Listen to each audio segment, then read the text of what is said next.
good evening, and what an evening it is for these Arsenal fans. They're going to be enjoying themselves around North London, around the country, around the world, wherever they've been watching from this afternoon, because what a win that was for Arsenal women. Arsenal 4, Chelsea 1. The Gunners go up to the top of the WSL table. They've closed the gap on Chelsea, level on points now. Only 3 goals behind in terms of that goal difference as well, because of course the margin of that victory has meant that the goal difference, something that Jonas Eidevall has experienced in previous title races elsewhere in his managerial career, that goal difference now much closer. So Arsenal back above Manchester City, into second place in the WSL. Beth Mead opened the scoring in the 8th minute. Good work by Kim Little, wriggled her way through the defenders, squared for Palova. As always, such an intelligent player, as is Little, as is Mead. She was there to finish it off, turned onto her left foot, slammed the ball into the roof of the net. She's really got her confidence back, Beth Mead. You can tell she's enjoying being back out there,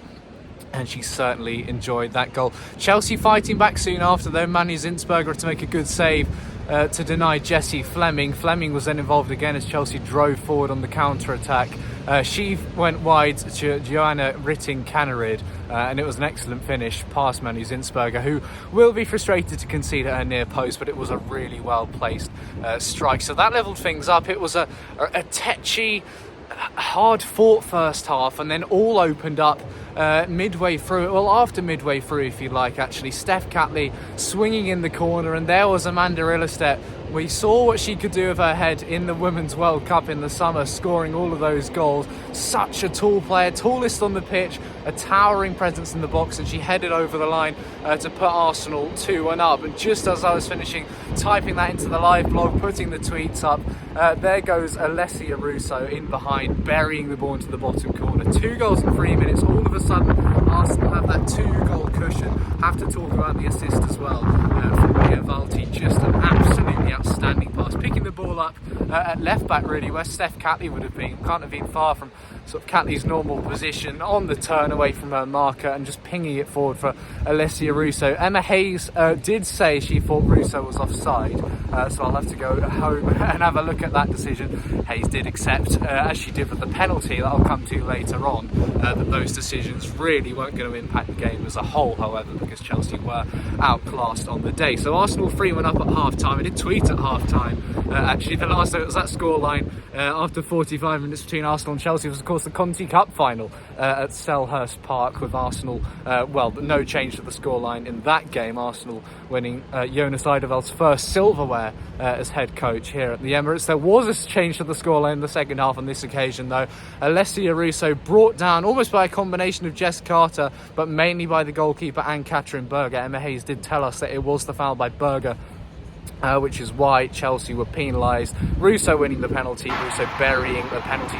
I've said before, she's so much more than a striker, she's so much more than a goal scorer. Today she showed those predatory instincts. That's why she is such an important number 9 and such a pivotal signing for this Arsenal side. Scoring the brace for the Gunners, she was absolutely excellent in all facets of her game, but especially in front of goal. Arsenal holding on then for that 4-1 win, and really they could have had more. The game opening up, of course, Chelsea had to go for it. They made a triple change at half-time. They made more changes as the second half progressed, but really their chances didn't fall to them really until added on time. Sam Kerr, well, she loves a late header at the Emirates, as we all know. She had 2, both saved easily enough by Manu Zinsberger. There was some controversy as well. Lauren James fouling Steph Catley almost in a follow-through. There was a quite deliberate sort of stamp, and Jonas Eidevall saying he preferred not to comment on it, much like Mikel Arteta perhaps did at the men's game yesterday between Arsenal and Aston Villa. Just fed up of having to talk about these refereeing decisions, knowing the consequences you might get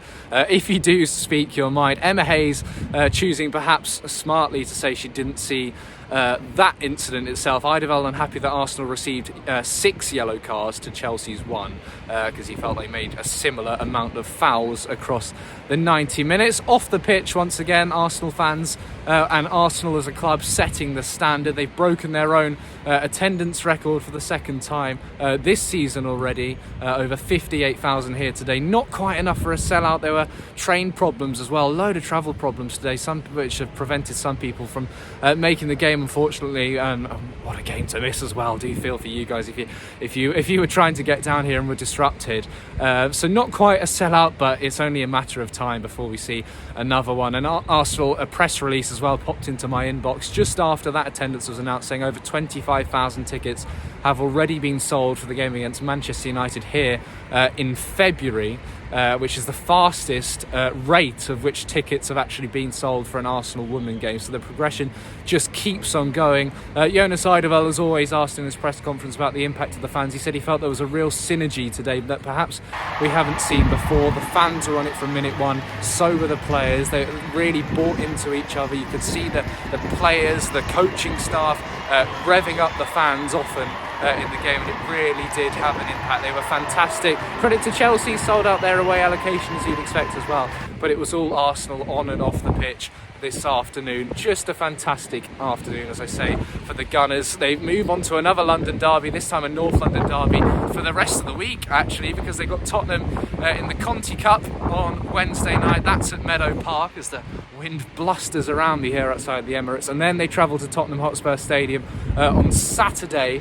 That's in the WSL, Tottenham Hotspur versus Arsenal women. We'll have our usual extensive coverage on the Gooner Fanzine website, on social media. We'll have another one of these video pieces to come from the Tottenham Hotspur Stadium. So we'll see you in a week's time, but it finishes here. Arsenal women 4, Chelsea 1.